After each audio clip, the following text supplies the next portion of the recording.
Hello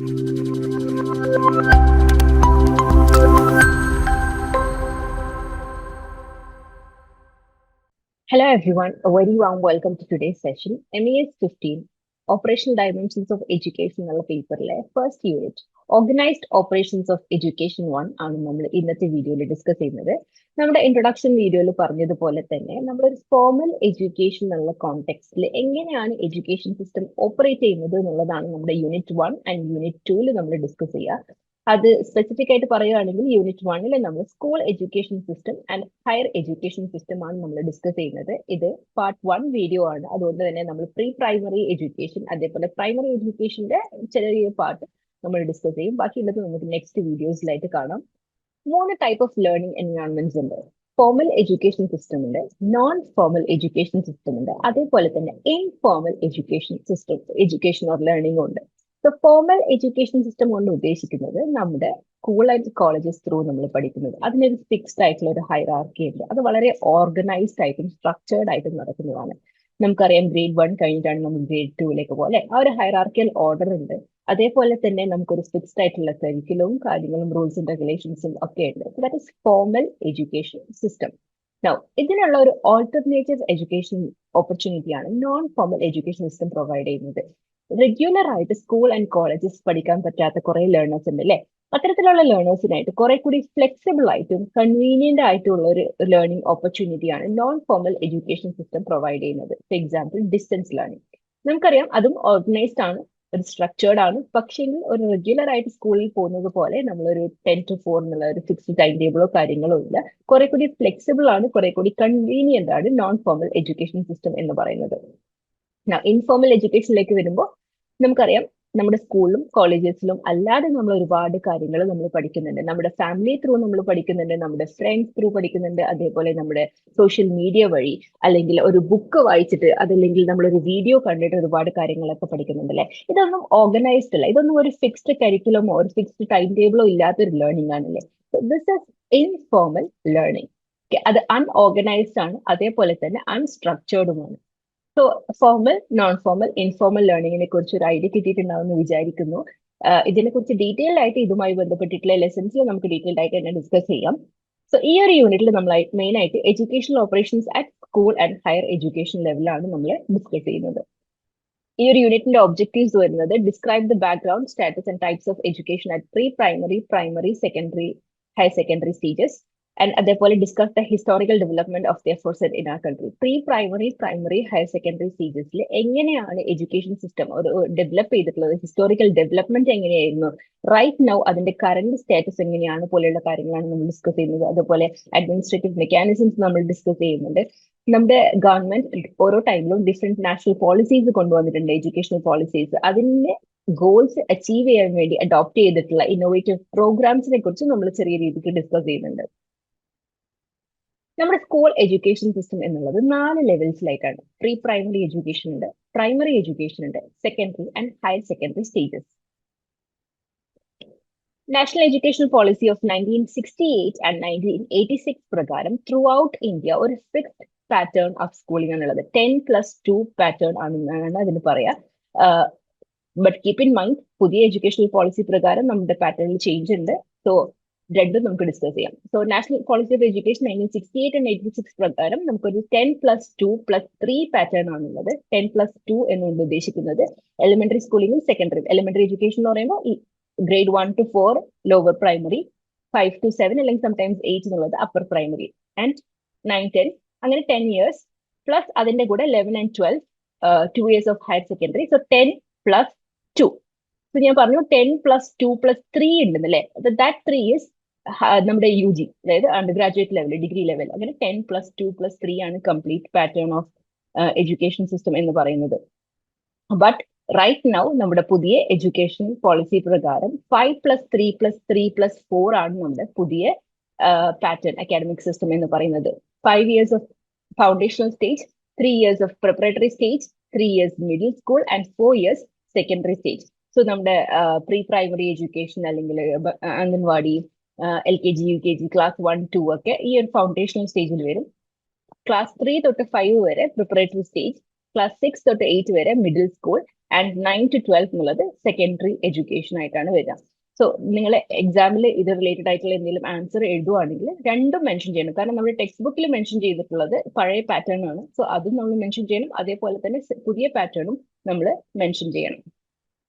ഞാൻ പറഞ്ഞ ഒരു ഫിക്സ്ഡ് പാറ്റേൺ ആണ് ത്രൂ ഔട്ട് ഇന്ത്യ. 10+2 എന്നുള്ള പാറ്റേൺ ആണ് ത്രൂ ഔട്ട് ഇന്ത്യ ഫോളോ ചെയ്യുന്നത്. പക്ഷേ എഡ്യൂക്കേഷൻ എന്നുള്ളത് കൺകറന്റ് ലിസ്റ്റിൽ വരുന്നതാണ്. 42nd കോൺസ്റ്റിറ്റ്യൂഷണൽ അമെന്റ്മെന്റ് ആക്ട് പ്രകാരം കൺകറന്റ് ലിസ്റ്റിലാണ് എഡ്യൂക്കേഷൻ പെടുന്നത്. അതുകൊണ്ട് തന്നെ സ്റ്റേറ്റ്സിന് അവരുടേതായ ഒരു പാറ്റേൺ ഇവോൾവ് ചെയ്യാനുള്ള ഫ്രീഡം ഉണ്ട്. ബട്ട് ഒരു സ്റ്റേറ്റിനകത്ത് ഒരു യൂണിഫോം പാറ്റേൺ ആയിരിക്കണം. സോ ടോട്ടൽ 15 ഇയേഴ്സ് എന്ന് പറഞ്ഞത് 10 ഇയേഴ്സ് സ്കൂളിംഗ് പ്ലസ് 2 ഇയേഴ്സ് എന്നുള്ളത് ഹയർ സെക്കൻഡറി എഡ്യൂക്കേഷൻ, അതായത് ജൂനിയർ കോളേജ്, പ്ലസ് 3 ഇയേഴ്സ് എന്നുള്ളത് നമ്മുടെ അണ്ടർ ഗ്രാജുവേറ്റ് ഡിഗ്രി. അങ്ങനെ 15 ഇയേഴ്സ് ആണ് UG ലെവലിലേക്ക് വരിക. പിന്നെ നമുക്ക് PG ഉണ്ട്, PhD ഉണ്ട്. ഒരു എഡ്യൂക്കേഷൻ സിസ്റ്റത്തിന്റെ ഒരു ജനറൽ ഐഡിയ ഇതാണ്. So let's get into the first stage, pre primary education. എന്താണ് പ്രീ പ്രൈമറി എഡ്യൂക്കേഷൻ കൊണ്ട് ഉദ്ദേശിക്കുന്നത്?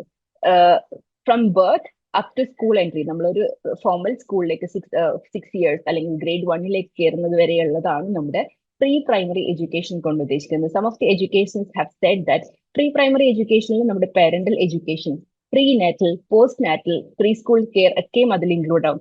Pre natal and postnatal കൊണ്ട് ഉദ്ദേശിക്കുന്നത് പ്രഗ്നൻസി ടൈമിലുള്ളത് അല്ലെങ്കിൽ ബേബി കെയർ പോലെയുള്ള കാര്യങ്ങളൊക്കെ അതിൽ പെട്ടു. ഈ ഒരു സ്റ്റേജ് എന്നുള്ളത് വളരെ ഇമ്പോർട്ടന്റ് ആയിട്ടുള്ള ഒരു സ്റ്റേജ് ആണ്. കാരണം one of the educations have said that give me the first 5 years of the child and take the rest of my life. ഒരു കുട്ടീന്റെ ഫസ്റ്റ് 5 ഇയേഴ്സ് നിങ്ങൾ എനിക്ക് തരൂ, എന്നിട്ട് ബാക്കി എന്റെ ജീവിതത്തിന്റെ ബാക്കിയുള്ള ഭാഗം നിങ്ങൾ എടുത്തു എന്നാണ് പറഞ്ഞിട്ടുള്ളത്. സോ കാരണം അത്രയും ഇമ്പോർട്ടന്റ് ആണ് first 5 years of A child എന്ന് പറയുന്നത്. കാരണം വളരെ ഇംപ്രഷനബിൾ ആൻഡ് ഫോർമേറ്റീവ് പീരീഡ് ആണ്. ഒരു കുട്ടി ഈസിലി ഇൻഫ്ലുവൻസ്ഡ് ആവുകയും അതേപോലെ ലൈഫ് ലോങ് അവർ ക്യാരി ചെയ്യുന്ന ആറ്റിറ്റ്യൂഡിനും ബിഹേവിയറിന്റെയും ഒരു ബേസ് എന്ന് പറയുന്നത് ഫസ്റ്റ് 5 ഇയേഴ്സ് ആണ്. അതേപോലെ തന്നെ ഫിസിക്കലായിട്ടും സോഷ്യലായിട്ടും ഇന്റലക്ച്വൽ ആയിട്ടും സൈക്കോളജിക്കലായിട്ടും ഒരു ഇമോഷണൽ ആയിട്ടുള്ള അവരുടെ ഹെൽത്തിന്റെ പ്രോപ്പർ ഡെവലപ്മെന്റിന് വളരെ ഇമ്പോർട്ടന്റ് ആയിട്ടുള്ള ഒരു ഫേസ് ആണ് പ്രീ പ്രൈമറി എഡ്യൂക്കേഷൻ എന്ന് പറയുന്നത്. The objectives of pre primary education എന്തൊക്കെയാണ്? പ്രീ പ്രൈമറി എഡ്യൂക്കേഷൻ കൊണ്ട് നമ്മൾ അതിന്റെ ഒരു നീഡ് എന്താണ്, അല്ലെങ്കിൽ അതിന്റെ ഒരു റിക്വയർമെന്റ് എന്താണ്? നമ്മൾ to provide healthy external conditions such as light, sunshine, open space and fresh air. നല്ല ഗുഡ് ക്വാളിറ്റിയിൽ എക്സ്റ്റേണൽ കണ്ടീഷൻസ് പ്രൊവൈഡ് ചെയ്യുക, ഫ്രഷ് എയർ പ്രൊവൈഡ് ചെയ്യുക. To organise a healthy, happy and regular ആയിട്ടുള്ള ലൈഫ്. കുട്ടികളുടെ ഫിസിക്കൽ ഹെൽത്ത് അതേപോലെ emotional ഹെൽത്തിന് priority കൊടുക്കുന്നതായിരിക്കണം pre primary education. To provide medical care, അവർക്ക് ആവശ്യമായിട്ടുള്ള മെഡിക്കൽ കെയർ പ്രൊവൈഡ് ചെയ്യണം. To assist children to form wholesome personal habits, അതായത് ഭാവിയിലേക്ക് അവർക്ക് ആവശ്യമായിട്ടുള്ള രീതിക്കുള്ള നല്ല ബിഹേവിയർ പാറ്റേൺ അവരിൽ കൊണ്ടുവരാനുള്ള ഒരു ബേസ് എന്നുള്ളത് പ്രീ പ്രൈമറി എഡ്യൂക്കേഷൻ ആണ്, അല്ലെ? നല്ല ഹാബിറ്റ്സ് അവരിൽ വളരെ ചെറുപ്പത്തിൽ തന്നെ ഡെവലപ്പ് ചെയ്യാൻ വേണ്ടിയിട്ട് ഈ ഒരു ഫേസിൽ നമ്മൾ ശ്രദ്ധിക്കണം. To provide opportunities for the exercise of their imagination and for the development of their interests and skills. കുട്ടികളുടെ ഭാവന വർദ്ധിപ്പിക്കുന്ന രീതിക്കും അതേപോലെ തന്നെ അവർക്ക് ഏത് ഫീൽഡിലോട്ടാണ് ഇൻട്രസ്റ്റ് ഉള്ളത്, ഏതിലാണ് അവരുടെ കഴിവുള്ളത്, ഏതിലാണ് എത്തരത്തിലുള്ള സ്കിൽസ് അവർക്ക് ഡെവലപ്പ് ചെയ്യാനുള്ള തരത്തിലുള്ള ആക്ടിവിറ്റീസ് നമ്മൾ ഈ ഒരു സ്റ്റേജിൽ കുട്ടികൾക്ക് പ്രൊവൈഡ് ചെയ്യും. അതിന്റെ ബേസിസിലായിരിക്കണം അവരുടെ എന്താ പറയാ ഫ്യൂച്ചറിൽ അവരുടെ ഒരു ഡെവലപ്മെന്റ് എന്നുള്ളത് അതിന് വളരെ അധികം ഡിപ്പെൻഡ് ചെയ്തിരിക്കും. To achieve a real unity between external environment and home life. നമ്മൾ വീട്ടിലുള്ള ഒരു അറ്റ്മോസ്ഫിയറും സൊസൈറ്റിയിലുള്ള അറ്റ്മോസ്ഫിയറും ഡിഫറെന്റ് ആണ്, അല്ലെ?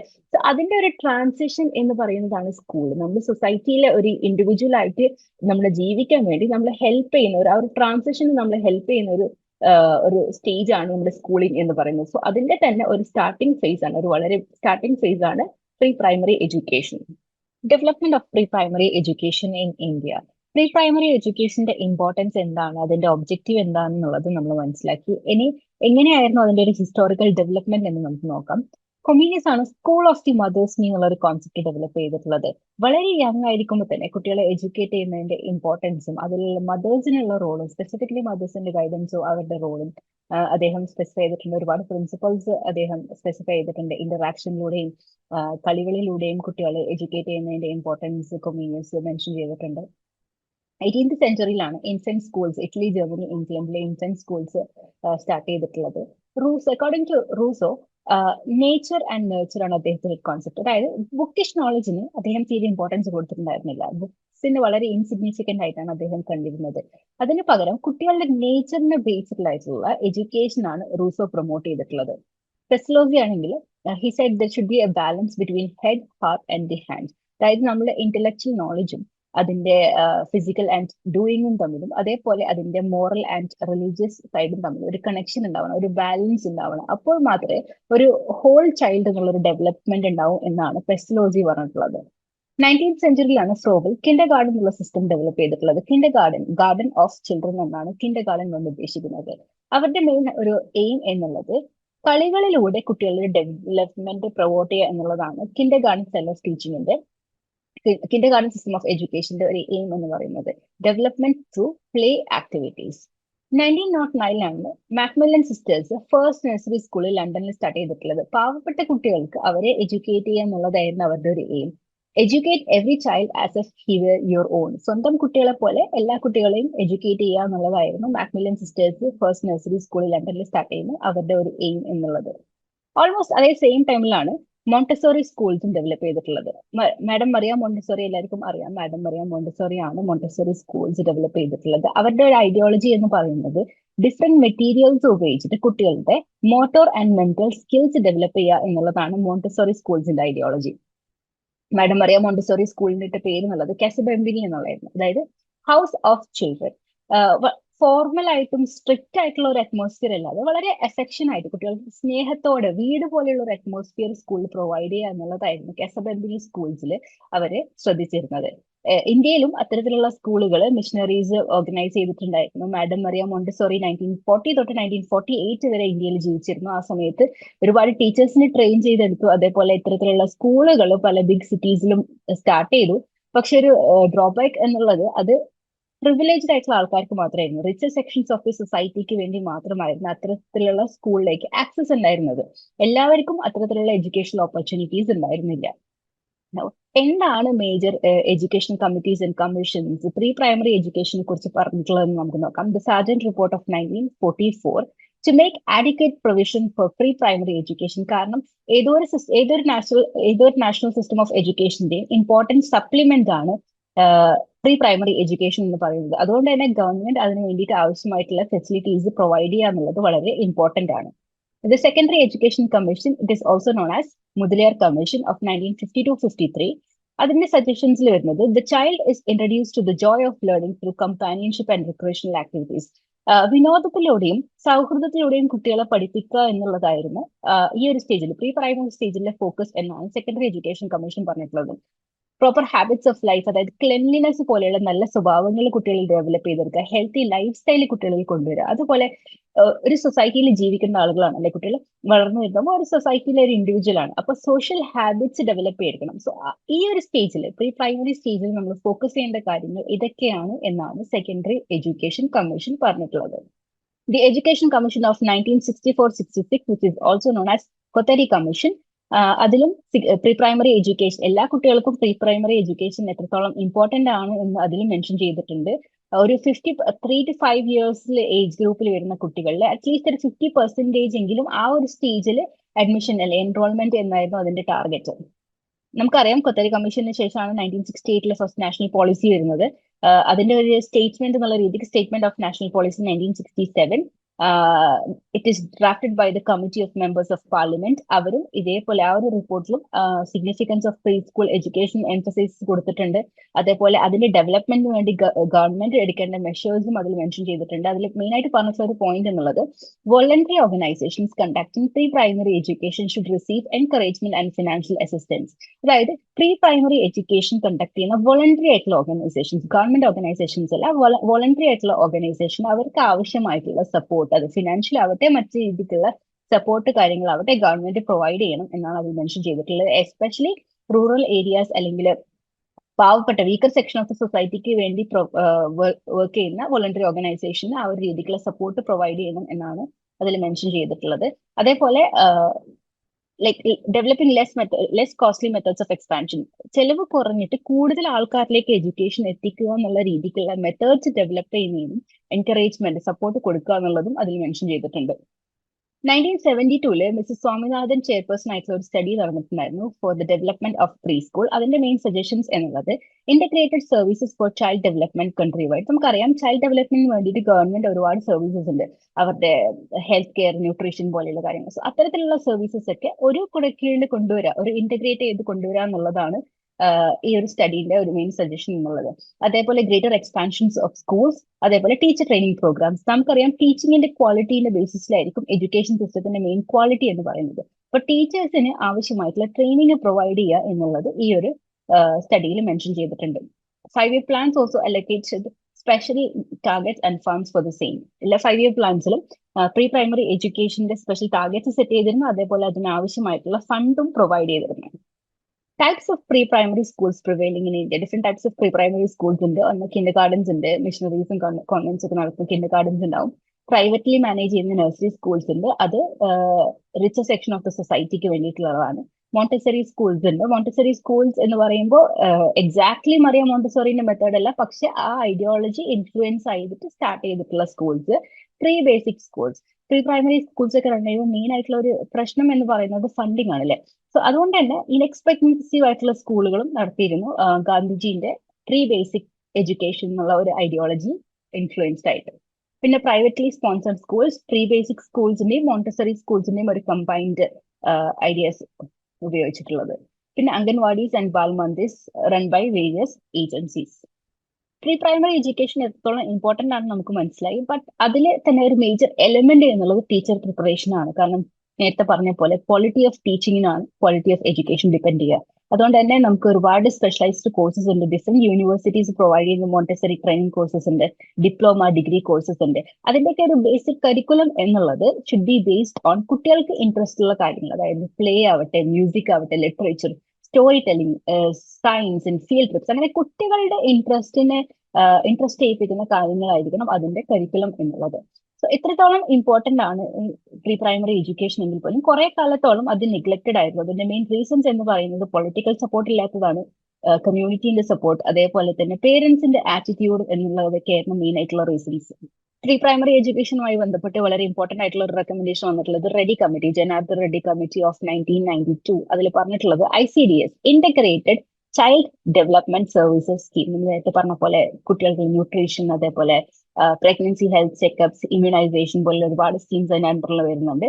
അത് 8th പ്ലാൻ തൊട്ട് സെൻട്രലി സ്പോൺസേർഡ് ആയിട്ട് തന്നെ കണ്ടിന്യൂ ചെയ്യണം എന്നാണ് അതിൽ മെൻഷൻ ചെയ്തിട്ടുള്ളത്. അതേപോലെ ഇതിന്റെയൊക്കെ ഈ ആക്ടിവിറ്റീസിന്റെയൊക്കെ ഒരു ഫോക്കൽ പോയിന്റ് എന്ന് പറയുന്നത് അംഗൻവാടി വർക്കേഴ്സ് ആയിരിക്കണം. അവർക്ക് ആവശ്യമായിട്ടുള്ള ട്രെയിനിങ്ങും അവരുടെ സ്കിൽസ്, ഈ ഇത്തരത്തിലുള്ള ആക്ടിവിറ്റീസ് ഒക്കെ ചെയ്യാൻ അവർക്ക് ആവശ്യമായിട്ടുള്ള സ്കിൽസ് ഡെവലപ്പ് ചെയ്തെടുക്കാൻ വേണ്ടി അവരെ ട്രെയിനിങ് കൊടുക്കണം എന്നുള്ളത് കൂടി റെഡി കമ്മിറ്റി റിപ്പോർട്ടിൽ മെൻഷൻ ചെയ്തിട്ടുണ്ട്. Next topic is primary education. നമുക്കറിയാം നമ്മുടെ ഒരു എൻറ്റയർ എഡ്യൂക്കേഷൻ സിസ്റ്റത്തിന്റെ ഫൗണ്ടേഷൻ എന്ന് പറയുന്നത് പ്രൈമറി എഡ്യൂക്കേഷൻ ആണ് അല്ലെ. ഗവൺമെന്റിൽ നിന്ന് ഏറ്റവും അധികം പ്രയോറിറ്റി കിട്ടുന്നതും പ്രൈമറി എഡ്യൂക്കേഷൻ ആണ്. കാരണം ഇന്ത്യൻ കോൺസ്റ്റിറ്റ്യൂഷൻ പ്രകാരം 6 to 14 ഇയേഴ്സിലുള്ള എല്ലാ കുട്ടികൾക്കും എഡ്യൂക്കേഷൻ പ്രൊവൈഡ് ചെയ്യുക എന്നുള്ളത് കമ്പൽസറി ആയിട്ടുള്ള ഒരു കാര്യമാണ്. And it is crucial for spreading mass literacy. എല്ലാവരെയും ലിറ്ററേറ്റ് ആക്കുക എന്നുള്ള ഒരു ഇനിഷ്യേറ്റീവിന്റെ ഫസ്റ്റ് സ്റ്റെപ്പ് എന്നുള്ളത് എല്ലാവർക്കും പ്രൈമറി എഡ്യൂക്കേഷൻ, എല്ലാ കുട്ടികൾക്കും പ്രൈമറി എഡ്യൂക്കേഷൻ പ്രൊവൈഡ് ചെയ്യുക എന്നുള്ളതാണ്. ഒരു രാജ്യത്തിന്റെ എക്കണോമിക് ഡെവലപ്മെന്റ് ആവട്ടെ, അതിന്റെ ഡെമോക്രസിന്റെ പ്രോപ്പർ ഫങ്ഷനിങ് ആവട്ടെ, എന്തിനേയും ഒരു ക്രൂഷ്യൽ റോൾ പ്ലേ ചെയ്യുന്നത് എഡ്യൂക്കേഷൻ സിസ്റ്റമാണ്. എങ്ങനെയാണ് അതിന്റെ ഒരു ഹിസ്റ്റോറിക്കൽ ഡെവലപ്മെന്റ് എന്ന് നോക്കുകയാണെങ്കിൽ, ബ്രിട്ടീഷുകാർ വരുന്നതിന് മുമ്പ് ഇൻഡിജിനസ് എഡ്യൂക്കേഷൻ ആയിരുന്നു. സ്കൂൾ സിസ്റ്റം ആവട്ടെ, ഹയർ എഡ്യൂക്കേഷൻ സിസ്റ്റം ആവട്ടെ, ഇന്ത്യയിൽ ഇൻഡിജിനസ് എഡ്യൂക്കേഷൻ ആയിരുന്നു. അതായത് ജനങ്ങളുടെ സോഷ്യൽ ആൻഡ് കൾച്ചറൽ ലൈഫുമായിട്ട് കണക്ട് ചെയ്തിട്ടുള്ള ഒരു എഡ്യൂക്കേഷൻ സിസ്റ്റം ആയിരുന്നു ആ സമയത്ത് ഇന്ത്യയിൽ ഉണ്ടായിരുന്നത്. മോസ്റ്റ് ഓഫ് ദ വില്ലേജസിന് അവരുടേതായ ഒരു സ്കൂൾസ് ഉണ്ടായിരുന്നു, പാഠശാലാസ് അല്ലെങ്കിൽ മക്തബ്സ് എന്നറിയപ്പെടുന്ന അവരുടേതായ സ്കൂൾസിന് ഉണ്ടായിരുന്നു. 1835 മിഷണറി റിപ്പോർട്ട് പ്രകാരം ബംഗാൾ ആൻഡ് ബീഹാർ പ്രൊവിൻസസിൽ ഓൾമോസ്റ്റ് 100,000 സ്കൂൾസ് ഉണ്ടായിരുന്നു. അത്രയും അധികം സ്കൂൾസ് ഇന്ത്യയിൽ ഉണ്ടായിരുന്നു. അപ്പോൾ അവരുടെ മെയിൻ സിലബസ് എന്ന് പറയുന്നത് 3 hours, അതായത് റീഡിംഗ്, റൈറ്റിംഗ് ആൻഡ് അരിത്തമെറ്റിക് ആയിരുന്നു. അതിന്റെ അത്തരത്തിലുള്ള സ്കൂളിന്റെ ഇൻഡിജിനിയസ് സ്കൂൾസിന്റെ ഫീച്ചേഴ്സ് ഒക്കെ പറയുകയാണെങ്കിൽ സിംഗിൾ ടീച്ചർ സ്കൂൾസ് ആയിരുന്നു. അധികം സ്കൂൾസിലും ഒറ്റ ടീച്ചർ മാത്രമേ ഉണ്ടാവുള്ളൂ. അപ്പോൾ ടീച്ചേഴ്സിന്റെ വീട്ടിലോ അല്ലെങ്കിൽ കമ്മ്യൂണിറ്റി സെന്റേഴ്സ്, അതായത് ടെമ്പിൾസിലോ മോസ്കിലോ ഒക്കെ ആയിരിക്കും ക്ലാസ്സുകൾ നടക്കുക.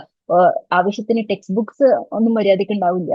അതേപോലെ ടീച്ചിങ് ലേണിംഗ് എയ്ഡ്സ് കുറവായിരുന്നു. ടീച്ചേഴ്സിന് പേയ്മെന്റ് കുറവാണ്. ടീച്ചർ ട്രെയിനിങ് എന്നുള്ള കോൺസെപ്റ്റ് ഒന്നും ആ സമയത്ത് ഉണ്ടായിരുന്നില്ല. പണിഷ്മെന്റ് ഒക്കെ വളരെ സിവിയർ ആയിരിക്കും. ഒരു ഫിക്സ്ഡ് ടൈം ടേബിൾ അല്ലെങ്കിൽ ഫിക്സ്ഡ് ക്ലാസ് അവേഴ്സ് എന്നുള്ള കാര്യങ്ങളൊന്നും ഉണ്ടായിരുന്നില്ല. അതിൽ നിന്നൊക്കെ ഒരു മാറ്റം വന്ന് ഇന്നത്തെ രീതിക്കുള്ള ഒരു മോഡേൺ സിസ്റ്റം ഓഫ് എഡ്യൂക്കേഷന്റെ രീതിക്ക് വന്നിട്ടുള്ളത് ക്രിസ്ത്യൻ മിഷണറി സ്കൂൾസ് വന്നതിൽ പിന്നെയാണ്. അതിന്റെ ഫീച്ചേഴ്സ് എന്ന് പറയുമ്പോൾ the tenets of Christianity compulsory ആയിരുന്നു. കരിക്കുലം മെയിൻ ആയിട്ട് ഗ്രാമർ, ഹിസ്റ്ററി, ജോഗ്രഫി, അതും പ്രിന്റഡ് ടെക്സ്റ്റ് ബുക്സിൽ വന്നു തുടങ്ങി. ക്ലാസ്സുകൾ ഫിക്സ്ഡ് റെഗുലർ ടൈമിങ്, അതുപോലെ ഫിക്സ്ഡ് ഇന്റർവെൽ വെച്ചിട്ട് റെഗുലർ ടൈമിങ്ങിലായി തുടങ്ങി. സൺഡേ എന്നുള്ളത് ഒരു ഡിക്ലെയർഡ് ഹോളിഡേ ആയി മാറി തുടങ്ങി. ഫിക്സ്ഡ് ടൈം ടേബിൾ ഒക്കെ വന്നു തുടങ്ങി. കാരണം ഇൻഡിജീനിയസ് സിസ്റ്റം ആയിട്ട് നമ്മൾ പറഞ്ഞു മോസ്റ്റ്ലി ഒരു ടീച്ചർ ആയിരിക്കും ഉണ്ടാവുക ഒരു സ്കൂളിൽ. ഇവിടെ കൂടുതൽ ടീച്ചേഴ്സ് വന്നതിൽ പിന്നെ ടൈം ടേബിൾ ഒക്കെ ഫിക്സ്ഡ് ആയിട്ടുള്ള ടൈം ടേബിളും കാര്യങ്ങളൊക്കെ മിഷണറി സ്കൂൾസിന്റെ ഭാഗമായിട്ട് ഉണ്ടായിരുന്നു. Instructions very important through the language of the people. Mother tongue language, ആൾക്കാരുടെ മദർ ടങ്ങിലായിരുന്നു ഇൻസ്ട്രക്ഷൻസ് ഉണ്ടായിരുന്നത്. ഡെവലപ്മെന്റ് ഡ്യൂരിങ് ദ ബ്രിട്ടീഷ് പീരീഡിൽ വന്നിട്ടുള്ള മെയിൻ ഡെവലപ്മെന്റ്സ് എന്ന് പറയുന്നത് 1854 വുഡ്സ് ഡിസ്പാച്ച്. വളരെ ഇമ്പോർട്ടന്റ് ആയിട്ടുള്ള ഒരു കാര്യമാണ് 1854 വുഡ്സ് ഡിസ്പാച്ച് എന്ന് പറയുന്നത്. അതിന്റെ മേജർ റെക്കമെൻഡേഷൻസ്, പ്രൈമറി എഡ്യൂക്കേഷനുമായി ബന്ധപ്പെട്ടിട്ടുള്ള റെക്കമെൻഡേഷൻസ് എന്ന് പറയുന്നത് ഇംപ്രൂവ്മെന്റ് ഓഫ് ഇൻഡിജിനസ് സ്കൂൾസ്.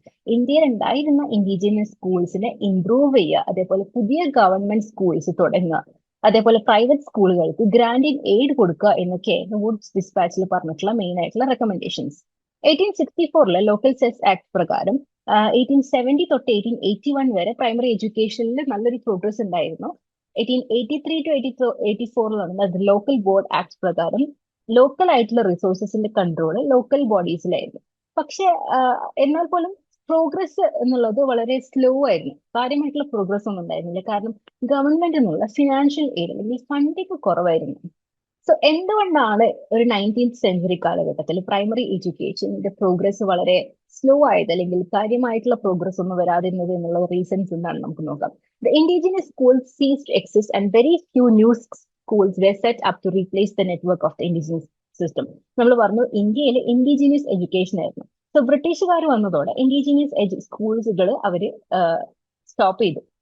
പക്ഷെ അതിന് പകരം വളരെ കുറച്ച് മാത്രമേ പുതിയ സ്കൂൾസ് അവർ കൊണ്ടുവന്നിട്ടുള്ളൂ അതിനെ റീപ്ലേസ് ചെയ്യാൻ വേണ്ടിയിട്ട്. നമ്മൾ പറഞ്ഞ ഒരുപാട് 100,000 സ്കൂൾസ് ഉണ്ടായിരുന്നു എന്ന് നമ്മൾ പറഞ്ഞു, ലൈക്ക് ബംഗാൾ ബീഹാർ പ്രൊവിൻസസിൽ മാത്രം ആ ഒരു ടൈമിൽ. സോ അത്രയും അധികം ഇൻഡിജിനസ് സ്കൂളുകൾ ഉണ്ടായിരുന്നു. പക്ഷെ അത് അവർ സ്റ്റോപ്പ് ചെയ്തപ്പോൾ അതിന് പകരം വളരെ കുറച്ച് മാത്രം സ്കൂൾസ് അവർ റീപ്ലേസ് ചെയ്തിട്ടുണ്ടായിരുന്നല്ലോ. The East India Company adopted a downward filtration policy for education development. എഡ്യൂക്കേഷന് വേണ്ടി അവർ സ്പെൻഡ് ചെയ്ത ഫണ്ടിങ് വളരെ കുറവായിരുന്നു. അതുകൊണ്ട് തന്നെ റിച്ചർ സെക്ഷന്റെ ഹയർ എഡ്യൂക്കേഷന് വേണ്ടിയിട്ടായിരുന്നു പ്രയോറിറ്റി. അതല്ലാതെ എല്ലാവർക്കും എഡ്യൂക്കേഷൻ പ്രൊവൈഡ് ചെയ്യാന്നുള്ളത് അവർ ഇമ്പോർട്ടൻസ് കൊടുത്തില്ല. എല്ലാ ഫണ്ട് വെച്ചിട്ട് അവർ റിച്ചർ സെക്ഷന് വേണ്ടിയിട്ട് എഡ്യൂക്കേഷന് വേണ്ടിയിട്ടാണ് അവർ പ്രയോറിറ്റൈസ് ചെയ്തിട്ടുണ്ടായിരുന്നത്. The British government neither reorganized the principle of compulsory education nor acknowledged the duty of the state in providing free and compulsory education to all children of school-going age. എല്ലാ കുട്ടികൾക്കും free ആയിട്ടും compulsory ആയിട്ട് education provide ചെയ്യണം എന്നുള്ളത് British government acknowledge ചെയ്യുന്നത്. ആ സമയത്ത് ബ്രിട്ടനിലും അങ്ങനെ ഒരു സംഭവം ഉണ്ടായിരുന്നില്ല. അതേപോലെ centralised policy neglect of rural India. Rural ഇന്ത്യനെ കാരണം നമുക്കറിയാം ഇന്ത്യയുടെ മേജർ പോപ്പുലേഷൻ റൂറൽ ഏരിയാസ് ആണ്. അപ്പൊ അത്രയും ഏരിയാസിന് അവർ നെഗ്ലക്ട് ചെയ്തു. അതേപോലെ ഇന്ത്യൻ ഇൻഡസ്ട്രീസിനെ നെഗ്ലക്ട് ചെയ്തു. Failure to raise the standard of life of the people. സ്വാഭാവികമായിട്ടും ജനങ്ങളുടെ ലൈഫിന്റെ സ്റ്റാൻഡേർഡ് ഇംപ്രൂവ് ചെയ്യുമ്പോഴാണ് അവര് എഡ്യൂക്കേഷനൊക്കെ പ്രയോറിറ്റി കൊടുക്കുക, അല്ലെ? സോ ഇപ്പൊ ഒരു ഫാമിലി വളരെ ഫിനാൻഷ്യലി ബുദ്ധിമുട്ടാണെങ്കിൽ കുട്ടികളെ സ്കൂളിൽ അയക്കുന്നതിന് പകരം അവർ ജോലിക്കാണ് അയക്കുക. ചൈൽഡ് വർക്കേഴ്സ് ഒക്കെയാണ് ഉണ്ടാവുക. സോ ജനങ്ങളുടെ ജീവിതത്തിന്റെ സ്റ്റാൻഡേർഡ് ഇംപ്രൂവ് ചെയ്യുക എന്നുള്ളത് ഇമ്പോർട്ടന്റ് ആയിട്ടുള്ള ഒരു കാര്യമാണ്. സോ അത് failure to raise the standard of life of the people എന്നുള്ളത് വൺ ഓഫ് ദ റീസൺസ് ആയിരുന്നു. Imbalanced allocations of funds. Only 0.88% of the total revenue മാത്രമായിരുന്നു എഡ്യൂക്കേഷന് വേണ്ടി സ്പെൻഡ് ചെയ്തിരുന്നത്. സോ ഫണ്ടിങ് കുറവാകുന്നത് കൊണ്ട് തന്നെ ജനറൽ ആയിട്ട് പ്രോഗ്രസ് എന്നുള്ളത് കുറയും. The movement for compulsory primary education 1884 mister Shastri, the deputy education inspector of roads, ആദ്യമായിട്ട് അദ്ദേഹത്തിന്റെ ആനുവൽ റിപ്പോർട്ടിൽ കമ്പൽസറി ആയിട്ട് പ്രൈമറി എഡ്യൂക്കേഷൻ പ്രൊവൈഡ് ചെയ്യണം എന്നുള്ള ഒരു ഡിമാൻഡ് കൊണ്ടുവന്നിട്ടുള്ളത്. അത് അക്സെപ്റ്റ് ചെയ്യപ്പെട്ടിട്ടില്ല ഒബ്വിയസ്ലി. 1890 ടു 1918 കമ്പൽസറി ആയിട്ട് പ്രൈമറി എഡ്യൂക്കേഷൻ പ്രൊവൈഡ് ചെയ്യണം എന്നുള്ള ഡിമാൻഡിന്റെ വോയിസ് കൂടി വന്നു. 1906 ബറോഡയിലാണ് ആദ്യമായിട്ട് കമ്പൽസറി ആയിട്ട് പ്രൈമറി എഡ്യൂക്കേഷൻ പ്രൊവൈഡ് ചെയ്തിട്ടുള്ളത്. 1910 അതേപോലെ 1911 GK ഗോഖലെ 2 അറ്റംപ്റ്റ്സ് ചെയ്തു, അതായത് ഒരു ബില്ല് പാസ്സാക്കാൻ വേണ്ടിയിട്ട്. പക്ഷെ പ്രൈമറി എഡ്യൂക്കേഷൻ കമ്പൽസറി പ്രൊവൈഡ് ചെയ്യണം എന്നുള്ളതിന്റെ ബില്ല് പാസ് ചെയ്യുന്നത്, പക്ഷെ അത് ഫെയിലായി. ബട്ട് എങ്കിൽ പോലും അദ്ദേഹത്തിന്റെ എഫേർട്ടിന്റെ ഭാഗമായിട്ട് പിന്നീടുള്ള വർഷങ്ങളിൽ വോളണ്ടറി ആയിട്ട് പ്രൈമറി എഡ്യൂക്കേഷൻ നല്ല രീതിക്ക് പ്രോഗ്രസ് ചെയ്തു. 1919 ശേഷം ഫസ്റ്റ് വേൾഡ് വാറിന് ശേഷം എഡ്യൂക്കേഷനിലെ ആളുകൾക്കുള്ള ഇൻട്രസ്റ്റ് കൂടി കൂടി വന്നു. 1919-1947 എഡ്യൂക്കേഷൻ പ്രൊവൈഡ് ചെയ്യുക എന്നുള്ളതിന്റെ ഒരു പുതിയ ഔട്ട്ലുക്ക് ജനങ്ങളിലേക്ക് വന്നു തുടങ്ങി. 1937 പ്രൊവിൻഷ്യൽ ഓട്ടോണമി കാരണം Indian ministers who took up the direct responsibility of the state legislatures started showing greater interest in the spread of education. Indian ministers education spread ചെയ്യുന്നതിൽ കൂടുതൽ താല്പര്യം കാണി തുടങ്ങി 1937 ഒക്കെ ആകുമ്പോഴേക്കും. പക്ഷെ മെയിൻ ആയിട്ടുള്ള ഒരു പ്രശ്നം എന്ന് പറയുന്നത് ഫണ്ടിങ് ആയിരുന്നു, ബഡ്ജറ്റ് കുറവായിരുന്നു. സോ ആ സമയത്താണ് ഗാന്ധിജി ബേസിക് എഡ്യൂക്കേഷൻ, അതായത് ഇൻഎക്സ്പെൻസീവ് ആയിട്ട് ചിലവ് കുറഞ്ഞിട്ടുള്ള ഒരു ബേസിക് എഡ്യൂക്കേഷന്റെ പ്ലാൻ ഡെവലപ്പ് ചെയ്യുന്നത്. 1917 Shri Vithalbhai Patel placed the bill for compulsory primary education in Bombay Provincial Legislature and 1918 act പ്രകാരം അത് ആക്സെപ്റ്റ് ചെയ്യുകയും കമ്പൽസറി ആയിട്ടുള്ള പ്രൈമറി എഡ്യൂക്കേഷൻ എന്നുള്ള സംഭവം ആക്സെപ്റ്റ് ചെയ്യുകയും ചെയ്തു. അതിനുശേഷം Congress minister came into power. ഒരുപാട് ഡിഫിക്കൽട്ടീസ് ഉണ്ടായെങ്കിൽ പോലും കമ്പൽസറി എഡ്യൂക്കേഷൻ എന്നുള്ളത് അതിനുശേഷമുള്ള വർഷങ്ങളിൽ ഇംപ്രൂവ് ചെയ്തു വന്നു, ഡെവലപ്പ് ചെയ്തു വന്നു. 1943 ഒക്കെ ആകുമ്പോഴേക്ക് 229 ടൗൺസിൽ primary schools were set up and 10,600 വില്ലേജസിൽ primary schools were set up. So ഇന്നത്തെ ഈ ഒരു യൂണിറ്റിൽ മെയിൻ ആയിട്ട് വരുന്ന ഇന്നത്തെ ഈ ഒരു പാർട്ടിൽ മെയിൻ ആയിട്ട് വരുന്ന ക്വസ്റ്റ്യൻ എന്നുള്ളത് what is the basic objective of pre primary education? ഇത് നമ്മൾ ഡിസ്കസ് ചെയ്തതാണ്. കുട്ടികൾക്ക് നല്ല രീതിക്കുള്ള എക്സ്റ്റേണൽ എൻവയോൺമെന്റ്, അതായത് സൺലൈറ്റ് പോലെയുള്ള external environment, quality fresh air പോലെയുള്ള നല്ല രീതിക്കുള്ള എക്സ്റ്റേണൽ എൻവയോൺമെന്റ് പ്രൊവൈഡ് ചെയ്യുക. അതേപോലെ അവരുടെ ഹെൽത്ത് കെയർ, അവരുടെ ഇമാജിനേഷന് വേണ്ടിയിട്ടുള്ള ആക്ടിവിറ്റീസ് പ്രൊവൈഡ് ചെയ്യുക. അത്തരത്തിലുള്ള കുറച്ച് കാര്യങ്ങൾ നമ്മൾ ലിസ്റ്റ് ചെയ്തിട്ടുണ്ടായിരുന്നു. Second question is state the reasons for slow progress of primary education during the British rule. ബ്രിട്ടീഷുകാരുടെ കാലത്ത് എന്തുകൊണ്ടാണ് പ്രൈമറി എഡ്യൂക്കേഷന്റെ പ്രോഗ്രസ് സ്ലോ ആയിട്ട് നടന്നത് എന്നുള്ളത് നമ്മൾ ഡിസ്കസ് ചെയ്തിരുന്നു.